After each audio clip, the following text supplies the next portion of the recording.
Hola, un saludo, mi nombre es Lacey Robles, soy estudiante de la Universidad Yacambú. En esta oportunidad vamos a estar conversando un poco sobre lo que es el legado.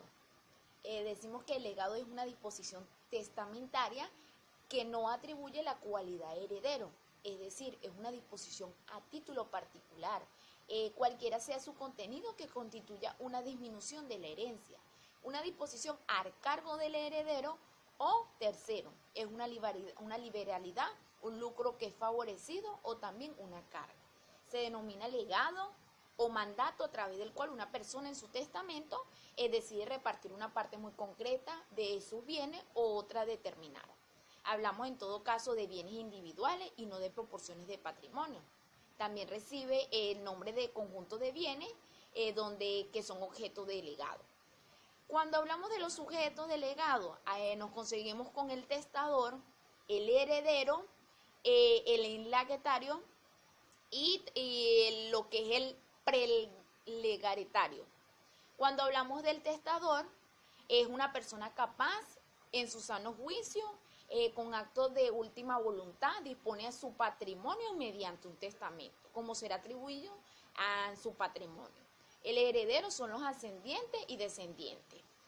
Cuando hablamos de legatario, es esa persona que tomó lo que le corresponden, es decir, un extraño a la herencia llamado heredar por la voluntad del testador. Y por último, el prelegatario es el heredero universal y se le asigna unas alicuotas o partes del testamento por legado. Gracias. Mi nombre es Jesús Alfredo Azuaje y yo les voy a hablar de los tipos o clases de legado.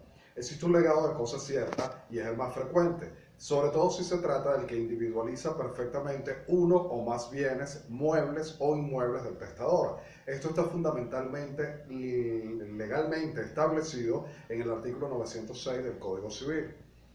Existe el legado de cosas ciertas y propia del testador. En este caso, el legatario adquiere la cosa de inmediato de manos del heredero, quien está obligado a entregársela.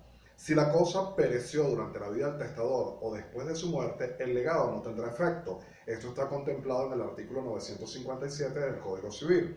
Legado de cosa que se halle fuera del patrimonio del testador, no legado de cosa ajena sería nulo, a menos que se declare en el testamento que el testador sabía que le pertenecía a otras personas, en cuyo caso el heredero podrá optar entre adquirir la cosa legada o pagar a este su justo precio, contemplado en el artículo 902 del Código Civil. Si el testador ordena entregar a un tercero una cosa perteneciente al heredero o al legatario, caso en el cual deberá entregarse la cosa para poder tener derecho a la disposición testamentaria. Si el testador, el heredero o el legatario son propietarios solamente de una parte de la cosa o de un derecho sobre ella, el legado no será válido sino en relación con la parte o el derecho, a menos que aparezca en el testamento que el testador conocía tal circunstancia, en cuyo caso el heredero puede optar entre adquirir el resto de la cosa legada para entregársela al legatario o pagarle su justo precio también. Tratándose de cosas muebles indeterminadas, siempre que se señale su género o especie, el legado será válido, aunque nada de aquel género o especie se hallara en el patrimonio del testador cuando éste otorgó el testamento o al momento de su muerte, contemplado en el artículo 905 del Código Civil. Cuando el testador haya dejado como propia una cosa particular o una cosa comprendida en cierto género o especie, el legado no tendrá efecto si la cosa no se encuentra en el patrimonio del testador al tiempo de su muerte. Tenemos también el legado de una cosa perteneciente al legatario, supuesto que se debe estudiar desde dos puntos de vista. El primero, que la cosa objeto del legado fuese propiedad del legatario en el momento en que el testador hizo su testamento, en cuyo caso el legado sería nulo, pues no se puede atribuir la cosa que ya le pertenece. Es decir, si la cosa ya le pertenece al legatario, no se puede heredar porque ya es su propiedad. Si la cosa no fuese propiedad del legatario en el momento en que el testador hizo su testamento, pero que llegó a hacerlo después, más adelante y se encuentra en su patrimonio al momento de la muerte del testador, Aquí debería abrirse una sucesión. En este caso hay que diferenciar si la adquisición se hizo a título oneroso o a título gratuito. Si la adquirió a título oneroso, el grabado deberá reembolsarle el precio pagado para adquirir el legado. Legado de cosa a tomar de determinado lugar. Es una especie particular de legado que se individualiza designando el lugar en donde se hallan las cosas legadas. Este legado especial es válido y solo tiene efecto si la cosa legada se encuentra en el lugar señalado por el testador y hasta por la porción en que la misma se encontrare. El legado de alimentos también es una clase de legados. Recibe este nombre a la disposición testamentaria que le concede al legatario del derecho a percibir instrucción, comida, habitación y asistencia sanitaria hasta una determinada edad o mientras estuviera incapacitado para procurarse por sí mismo la subsistencia. Esto ocurre generalmente en los casos de los niños menores de edad o las personas con discapacidades o especiales. Legado de crédito. Cuando se deja mortis causa un crédito, se transmiten con él todas las acciones y garantías existentes. El heredero está obligado a cumplir con entregar los títulos y la documentación referente al caso al legatario. En modo alguno es un fiador, salvo expresa cláusula del cujus. El crédito lleva como accesorio los intereses desde la muerte del causante. Y está el legado de periódicos. Suelen legarse prestaciones para ser pagadas en periodos más o menos largos, como son por ejemplo las rentas vitalicias y las pensiones, cuyo pago debe iniciarse desde el momento de la apertura de la sucesión. Buenas tardes, mi nombre es Carlos Tamales, yo les voy a hablar sobre los temas 7, 8 y 9, la evaluación número 3 de laboral. Empezamos con la negociación de conflicto colectivo. Es el proceso de diálogo entre los representantes de los trabajadores y empleados para regular las relaciones laborales tales como la remuneración y condiciones de trabajo. La finalidad de la negociación es proteger a los empleados, por supuesto. El objeto de conflicto colectivo: A. Son novatorios. B. Y de ejecución. Entonces, tenemos el procedimiento conflictivo que comienza con la presentación de un pliego de peticiones por parte de la organización sindical. Tenemos también la resolución de conflictos. Los conflictos colectivos de trabajo son de autocomposición. A. Negociación directa entre las ambas partes. B. Conciliación donde un tercero interviene. C. Mediación donde un tercero somete a confederación las fórmulas para resolver el conflicto. D. Consulta directa entre dos partes. Y también existe otro modo, que es el modo de heterocomposición. Es el que se prefiere cuando hay estos conflictos. A. El arbitraje y la decisión judicial. Dichas negociaciones se transmitirán de acuerdo a la mediación para soluciones más pacíficas previas al conflicto. Las negociaciones previas serán notificadas a la Procuraduría General. Causas de un pliego conflictivo.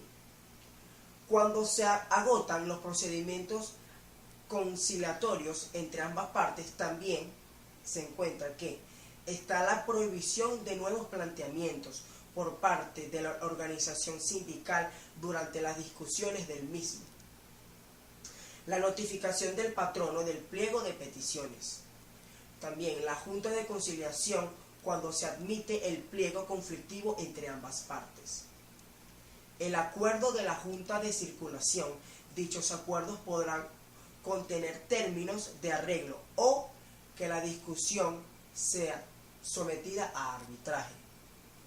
Conflictos de varias entidades de trabajo en una misma actividad económica. Caso de huelgas, la organización sindical acordará el número de trabajadores o trabajadoras que prestarán su servicio. Se tiene previsto también el ejercicio del derecho a la huelga. Toda persona tiene derecho a huelga. Huelga de solidaridad, arbitraje obligatorio. Será cuando la huelga de trabajadores o trabajadoras ponga en peligro la población o su vida propia. Una junta de arbitraje se hará para tomar decisiones de dicha junta. También está que un tribunal ordinario y la convención colectiva del trabajo. Dice, todos los trabajadores y trabajadoras del sector público y privado tienen derecho a la negociación colectiva voluntaria y convenciones colectivas sin más requisitos que la establezca la ley. Es decir, que las convenciones colectivas deberán colaborar por escrito y deberán contener a. Lugar y fecha de su celebración. B. El nombre de intervinientes y acreditación de las personas. C. Las actividades y las categorías de los trabajadores. D. Periodo de vigencia, las materias objeto de la negociación. Para la celebración de la convención colectiva se debe presentar el proyecto. El inspector la presentará al patrono para iniciar las negociaciones en la fecha, hora y día que se señale. Los trabajadores beneficiados son todos los trabajadores de la empresa, explotación o establecimiento que ingrese con posterioridad la celebración.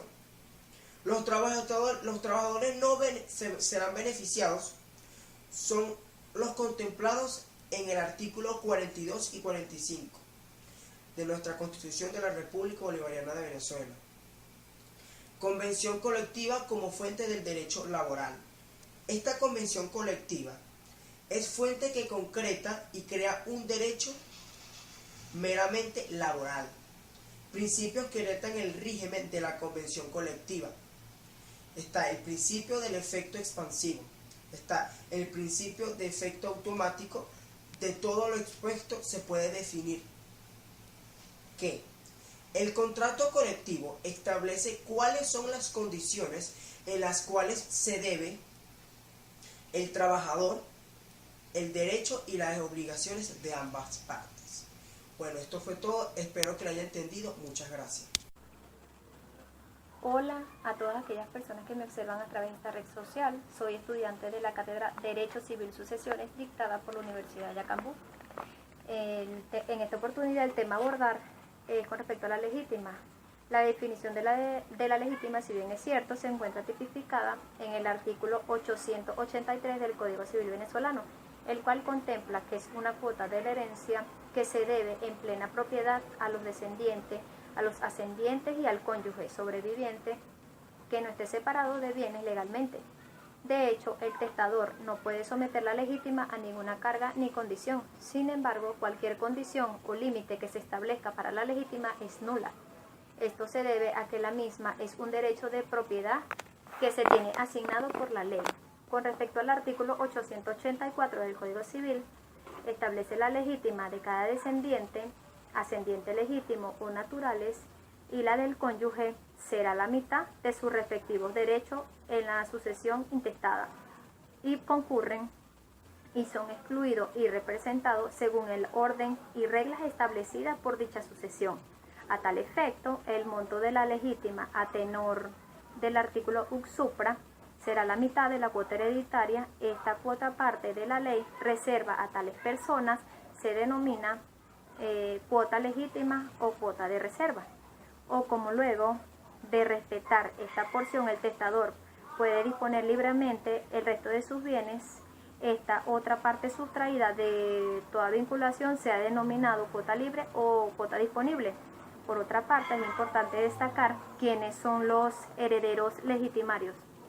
Como bien hemos mencionado en el artículo 883 del Código Civil, en el cual señala que los herederos en cuyo favor se restringen la facultad de testar son los siguientes: los descendientes, es decir, los hijos de sus descendientes suceden a los padres y demás descendientes sin discriminación por razón de sexo, edad o filiación. No se distinguen, por tanto, entre hijos naturales o por adopción, hijos matrimoniales o no matrimoniales, teniendo todos ellos los mismos derechos hereditarios. Ahora bien, los ascendientes heredan en defecto de los hijos y descendientes del difunto. En estos casos, el padre y la madre heredan por partes iguales. Y si solo uno de ellos viven, heredarán la totalidad de la herencia. Si no viven, los padres heredan los ascendientes más próximos en grado, es decir, los abuelos. Si viven los abuelos maternos y paternos, la herencia se dividirá entre ambas familias a partes iguales.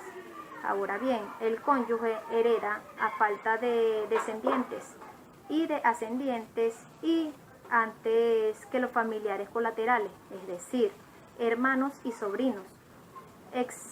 Por otra parte, la naturaleza de la legítima es que es una figura mediante el cual la ley atribuye a ciertas personas una parte sobre el valor líquido del patrimonio que distribuir. También es un crédito que tiene el legitimario frente a quienes suceden al causante y no frente a este, porque está muerto. Podríamos decir que el legitimario no tiene un crédito frente a los herederos.